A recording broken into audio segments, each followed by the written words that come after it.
दोस्तों, आपका स्वागत है दास्ताने प्रयागराज की इस सीरीज में। दास्ताने प्रयागराज की पिछली 2 वीडियो में आपने जो अपना प्यार और विश्वास दिखाया, उसके लिए आपका बहुत बहुत धन्यवाद। आज हम उसी सीरीज में आगे बढ़ते हुए प्रयागराज में स्थित अकबर के किले के निर्माण और उसमें मौजूद वट वृक्ष या कहे अक्षयवट के बारे में, इनके पीछे की पौराणिक कथा और घटनाओं का वर्णन करेंगे। साथ ही यदि आपने अभी तक हमारी पिछली 2 वीडियो नहीं देखी है तो डिस्क्रिप्शन में उन वीडियो का लिंक दिया है। आपसे अनुरोध है कि जाइए उन वीडियोस को देखिए और उस पर अपना प्यार और आशीर्वाद बरसाइए। साथ ही यदि आपको प्रयागराज के इतिहास और आध्यात्मिक महत्व को जानना है तो हमसे जुड़े। बाकी आपको बता दें कि महाकुंभ के सारे स्नान और पर्व खत्म हो चुके हैं। प्रयागराज की भीड़ में गुत्थम गुत्थी करके आपने संगम में अमृत स्नान तो कर ही लिया होगा, लेकिन आपको प्रयागराज में संगम के अलावा और कहां-कहां घूमना चाहिए। महाकुंभ की इस आपाधापी में शायद नहीं घूम पाए होंगे या कहे मौका ही नहीं मिला होगा।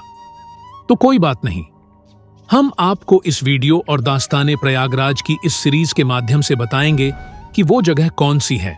साथ ही उनके इतिहास और आध्यात्मिक महत्व के बारे में भी बताएंगे, ताकि अब आप जब अगली बार यहां आए तो केवल संगम नहा के पुण्य न कमाए, इन जगहों पर भी जाके यहां के ऐतिहासिक गौरव और आध्यात्म को महसूस करें।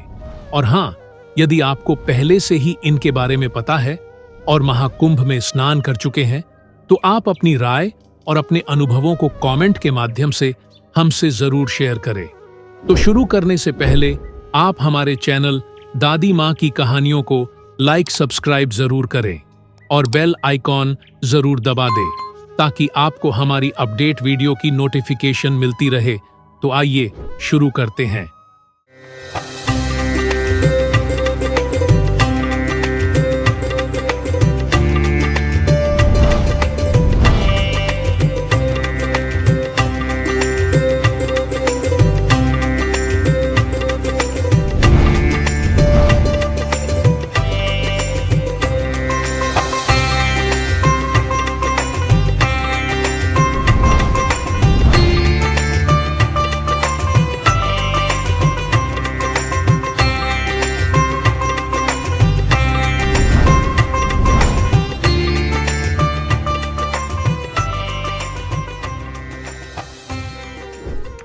अकबर के किले की अनसुनी दास्तान। इतिहास के पन्नों से भारत की धरती, जहां हर कण में इतिहास की गूंज सुनाई देती है, वहीं एक ऐसी गाथा भी समाई हुई है जो समय के साथ धुंधली पड़ती जा रही है। यह कथा प्रयागराज में स्थित अकबर के किले की है, जो अपने अस्तित्व में न जाने कितनी कहानियां समेटे हुए है। यह किला न केवल स्थापत्य कला की मिसाल है, बल्कि इसके पीछे छिपे किस्से, राज और षड्यंत्र भी कम रोमांचक नहीं है। किले की नींव, युद्ध और रणनीति का संगम। अकबर ने भारत को अपने अधीन कर लिया था। अकबर हो या खिलजी, जितने भी मुस्लिम शासक हुए, उन्होंने भारत पर आक्रमण किया। उन्होंने भारत में केवल लूटपाट ही नहीं की, बल्कि सनातन धर्म या कहें हिंदू धर्म को मानने वालों पर अत्याचार किए। उन्होंने उन पर कर लगाया और व्यापक स्तर पर धर्म परिवर्तन कराया। इसके लिए उन्होंने लोगों को प्रलोभन भी दिया, और जो लोग प्रलोभन से नहीं माने उन्हें मृत्युदंड या प्रताड़ना दी जाती थी। मुस्लिम शासकों ने न केवल धर्म परिवर्तन को बल दिया, बल्कि हिंदू मंदिरों को तोड़कर उन्हें मस्जिदों में परिवर्तित कराया, जिसके प्रमाण आज भी देखे जा सकते हैं, चाहे वह अयोध्या का राम मंदिर हो, मथुरा हो या काशी। हालांकि शर्मनाक बात यह है कि इतिहासकारों ने अकबर के एक पक्ष को हमारे सामने बहुत सजाकर प्रस्तुत किया, जैसे मानो अकबर इसी भारत की मिट्टी में जन्मा हो और वह एक आक्रांता न रहा हो। हमने और आपने भी स्कूलों में अकबर और बीरबल की कहानियां खूब पढ़ी होंगी, लेकिन यह केवल एक पक्ष है। हमारे इतिहासकारों ने अकबर द्वारा एक विशेष वर्ग पर किए गए अन्याय और अत्याचारों का उल्लेख इतिहास के किसी भी पन्नों में नहीं किया। आपको यह भी बता दें कि औरंगजेब ने वर्ष 1666 में हरिद्वार में आयोजित कुंभ पर आक्रमण किया था। उस समय औरंगजेब और नागा साधुओं के बीच भीषण युद्ध हुआ, जिसके कारण औरंगजेब को मुगल सेना सहित वहां से भागना पड़ा। चलिए आपको अकबर के किले के निर्माण की कहानी में आगे ले चलते हैं। जब 16वीं सदी के आसपास सम्राट अकबर ने पूर्वी भारत पर अपना आधिपत्य स्थापित करने और वहां बढ़ते अफगान विद्रोह को कुचलने की योजना बना रहे थे, अपने साम्राज्य की पकड़ मजबूत करने के लिए उन्होंने एक रणनीतिक किले के निर्माण की योजना बनाई। यह वही स्थान था जहां गंगा, यमुना और अदृश्य सरस्वती नदियां मिलती थीं। यह एक पवित्र स्थल जिसे प्राचीन काल से ही आध्यात्मिक और रणनीतिक रूप से महत्वपूर्ण माना जाता था। समकालीन लेखकों की दृष्टि से निर्माण का रहस्य। हालांकि इस किले के निर्माण को लेकर इतिहासकारों के बीच काफी मतभेद हैं। समकालीन लेखक अब्दुल कादिर बदायूनी ने अपनी रचना मुंतखब उत-तवारीख में लिखा कि किले की नींव 1583 में रखी गई थी। दिलचस्प बात यह है कि किले में मौजूद एक शिलालेख में भी यही वर्ष अंकित है, लेकिन कुछ इतिहासकारों का मानना है कि निर्माण कार्य इससे पहले ही शुरू हो गया था और कई वर्षों तक चला।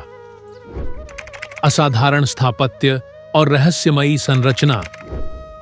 अकबर ने जब इस किले का निर्माण शुरू करवाया तो उसकी भौगोलिक स्थिति एक बड़ी चुनौती थी।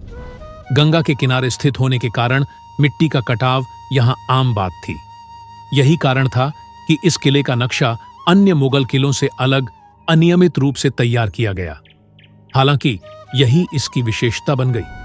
किले का कुल क्षेत्रफल 30,000 वर्ग फुट में फैला हुआ है। इसके अंदर कई ऐतिहासिक स्मारक मौजूद हैं, जिनमें से प्रमुख हैं अशोक स्तंभ, जोधाबाई महल, अक्षयवट और सरस्वती कूप। यही नहीं, किले के भीतर स्थित पातालपुरी मंदिर और अक्षयवट का उल्लेख प्राचीन ग्रंथों में भी मिलता है। कहा जाता है कि अक्षयवट वह पवित्र वृक्ष है जिसके दर्शन मात्र से मोक्ष की प्राप्ति होती है। अंग्रेजों के अधीन किले की दुर्दशा। 1773 में अंग्रेजों ने इस किले को अपने अधीन कर लिया, लेकिन इससे भी अधिक चौंकाने वाली घटना 1775 में घटी, जब अंग्रेजों ने इस ऐतिहासिक धरोहर को बंगाल के नवाब शुजाउद्दौला के हाथों मात्र 50 लाख रुपये में बेच दिया। यह निर्णय केवल राजनीतिक नहीं था, बल्कि इसके पीछे कई गुप्त रणनीतियां थीं। लेकिन इतिहास की चाल भी निराली होती है। 1789 में नवाब शहाजत अली और अंग्रेजों के बीच हुई संधि के तहत यह किला पुनः अंग्रेजों के कब्जे में चला गया। अंग्रेजों ने अपनी जरूरतों के हिसाब से इस किले में कई बदलाव किए। कई ऐतिहासिक साक्ष्यों को नष्ट कर दिया गया और किले का एक बड़ा हिस्सा केवल ब्रिटिश प्रशासन के उपयोग के लिए सुरक्षित कर दिया गया। स्वतंत्र भारत में किले का वर्तमान स्वरूप। 1947 में भारत को स्वतंत्रता मिली और इसके साथ ही इस किले पर भी भारत सरकार का अधिकार हो गया।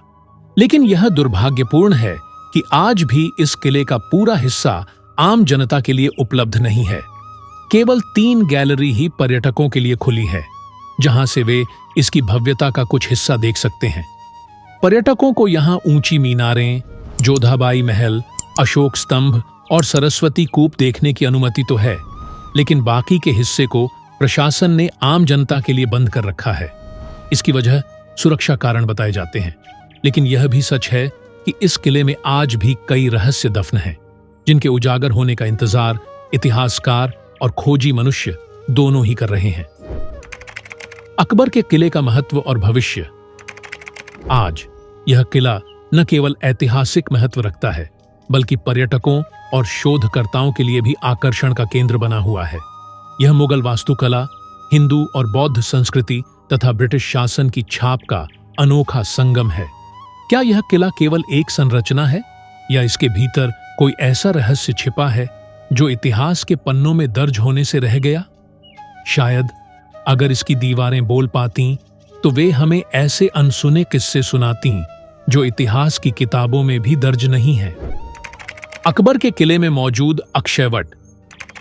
वैसे तो इस धरती पर अनेक वृक्ष हैं, लेकिन कुछ वृक्ष ऐसे होते हैं जिनका महत्व अतुलनीय होता है। उनमें से एक है अक्षयवट, एक ऐसा वृक्ष जिसे अमृता का प्रतीक माना जाता है। इसकी विशेषता ही इसे चर्चा का विषय बनाती है।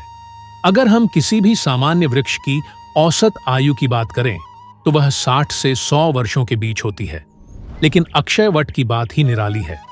मान्यता है कि यह वृक्ष हजारों वर्षों से जीवित है और इसने युगों के परिवर्तन को अपनी आंखों से देखा है। राम युग से लेकर कृष्ण युग तक यह वृक्ष हर ऐतिहासिक घटना का मौन साक्षी बना हुआ है।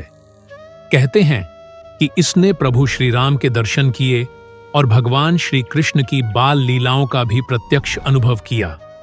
शायद इसकी यही दिव्यता इसे आध्यात्मिकता से जोड़ती है। भारतवर्ष में ऐसे 4 प्रमुख वट वृक्ष हैं जिन्हें अमृतत्व का वरदान प्राप्त माना जाता है: अक्षय वट, गया वट, वंशी वट और सिद्ध वट। इनमें से आज हम बात करेंगे प्रयागराज में स्थित अक्षय वट की, जो अकबर के किले के भीतर संगम तट के निकट स्थित है। अमर है अक्षय वट। जैसा कि इसके नाम से स्पष्ट है, अक्षय का अर्थ है जिसका कभी क्षय न हो, जिसे नष्ट नहीं किया जा सके। इसलिए इस वृक्ष को अक्षय वट कहा जाता है। इसे मनोरथ वृक्ष भी कहा जाता है, यानी यह मोक्षदायी और मनोकामना पूर्ण करने वाला वृक्ष है। यह प्रयागराज, पूर्व में इलाहाबाद के संगम तट पर स्थित है और हजारों वर्षों से अपनी दिव्यता बनाए हुए है। पुरातत्व विज्ञान के अनुसार इस वृक्ष की रासायनिक आयु 3250 ईसा पूर्व की बताई जाती है। इसे प्रयागराज के किले में सुरक्षा के बीच रखा गया है और श्रद्धालुओं को इसकी एक डाल के दर्शन करने की अनुमति दी जाती है। पूरा वृक्ष कभी नहीं दिखाया जाता। सप्ताह में केवल 2 दिन ही इसके दर्शन के लिए द्वार खोले जाते हैं। इतिहास में अक्षयवट, इतिहासकारों के अनुसार अक्षयवट को मोक्षदायिनी मानकर अतीत में कई हिंदू भक्तों ने इसके पास आत्महत्या की थी, जिसके कारण ब्रिटिश इतिहासकार वॉटर्स ने इसे आदमखोर वृक्ष की उपाधि दी। कई शासकों ने इस वृक्ष को नष्ट करने की कोशिश की, लेकिन यह आज भी अडिग खड़ा है। मुगल शासक औरंगजेब ने इसे जलाने, काटने और जड़ों में तेजाब डालने जैसे कई प्रयास किए, लेकिन यह वृक्ष अडिग रहा। आज भी इस पर जलाने के चिन्ह देखे जा सकते हैं। इससे पहले अकबर ने जब प्रयागराज में किले का निर्माण कराया, तब इस स्थान पर स्थित मंदिर को तुड़वा दिया और अक्षयवट को नष्ट करने की कोशिश की, लेकिन वह भी असफल रहा। इन ऐतिहासिक प्रयासों के बावजूद इस वृक्ष का कोई बाल भी बांका नहीं हुआ। यह इस बात का प्रमाण है कि इस वृक्ष में कुछ अलौकिक शक्ति अवश्य है। अक्षयवट और धार्मिक मान्यताएं। अगर धार्मिक ग्रंथों की बात करें तो अक्षयवट कई घटनाओं का साक्षी रहा है। मान्यता है कि वनवास के दौरान माता सीता, भगवान श्री राम और लक्ष्मण ने इस वट वृक्ष के नीचे कुछ समय बिताया था। यह वही स्थान है जहां महर्षि भारद्वाज ने भगवान श्री राम का आतिथ्य सत्कार किया था। आइए इस स्थान से संबंधित एक पौराणिक कथा का आपसे साक्ष्य करते हैं। पुराणों में वर्णित यह वृक्ष केवल एक वृक्ष नहीं, बल्कि एक जीवंत साक्षी है जिसने कई युगों को बदलते देखा है। कहानी शुरू होती है भगवान श्री राम, माता सीता और लक्ष्मण के वनवास के दौरान, जब वे प्रयाग पहुंचे। उसी समय उन्हें अपने पिता राजा दशरथ के निधन का दुखद समाचार मिला। पिता के श्राद्ध कर्म के लिए श्री राम ने संगम तट को चुना और अपना शिविर इसी वट वृक्ष के नीचे लगाया। लेकिन जब श्राद्ध कर्म के दौरान श्री राम और लक्ष्मण सामग्री लेने गए और तभी अचानक राजा दशरथ प्रकट हुए। उन्होंने माता सीता को पिंडदान करने का निर्देश दिया। माता सीता ने फल्गु नदी, एक गाय, वटवृक्ष और केतकी के फूल को साक्षी मानकर पिंडदान कर दिया। जब श्री राम वापस लौटे और इस घटना के बारे में सुना तो उन्हें विश्वास नहीं हुआ। उन्होंने उन सभी साक्षियों से सत्य जानने के लिए कहा, लेकिन फल्गु नदी, गाय, केतकी का फूल और पंडा ने असत्य कहा। परंतु एकमात्र वटवृक्ष ने सत्य का साथ दिया और माता सीता की बात की पुष्टि की। इससे क्रोधित होकर माता सीता ने झूठ बोलने वालों को श्राप दे दिया। फल्गु नदी को बिना जल की, गाय के गोबर को अशुद्ध और केतकी के फूल को शुभ कार्यों में निषेध कर दिया। लेकिन सत्य के रक्षक वट वृक्ष को उन्होंने अक्षय रहने का वरदान दिया। यही कारण है कि यह वृक्ष हजारों वर्षों से अडिग खड़ा है और इसकी दिव्यता आज भी अनगिनत श्रद्धालुओं को आकर्षित करती है। अक्षयवट की महिमा इतनी अद्भुत है कि इसे देखने मात्र से मोक्ष की प्राप्ति मानी जाती है। यही कारण है कि हजारों श्रद्धालु हर वर्ष इसके दर्शन करने आते हैं। इतिहास और धर्म में समान रूप से पूजनीय अक्षयवट केवल एक वृक्ष नहीं, बल्कि भारतीय संस्कृति, श्रद्धा और आध्यात्मिकता का जीवंत प्रमाण है। इसकी अमरता इसके प्रति लोगों की आस्था को और अधिक दृढ़ बनाती है। चाहे कितने भी युग बदल जाए, यह वृक्ष अपनी दिव्यता के साथ अनंत काल तक अडिग खड़ा रहेगा। तो दोस्तों, ये रही अकबर के किले और उसमें स्थित वट वृक्ष की कथा। ये कथा आपको कैसी लगी? आप हमें अपनी राय कमेंट के माध्यम से जरूर शेयर करें। मिलते हैं दास्ताने प्रयागराज की सीरीज के अगले वीडियो में। तब तक के लिए नमस्कार।